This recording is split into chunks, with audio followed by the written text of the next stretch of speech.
Hey everyone, and welcome back to another video. In this video, I'm going to show you how to change your address on the Dasher app. Now this video is going to be particularly useful for individuals. Let's say that you want to go ahead and change your address on the Dasher app. How do you actually go ahead about doing so? Now this video is going to be short, sweet, and simple, guys. There's not going to be a lot of steps involved.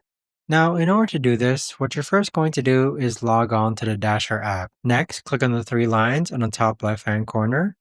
Then click on Account, then click on Profile, then click on Edit Profile, and then go ahead and scroll down, and then where it says Address, click on Update. So this is where you're going to enter your new US residential address. So go ahead and enter it here, and there you have it. But that right there, guys, is the best and easiest way that I know of to actually go ahead and change your address on the Dasher app. If you guys know of a better or easier way to actually do this, let me know in the comments down below. I would love to know.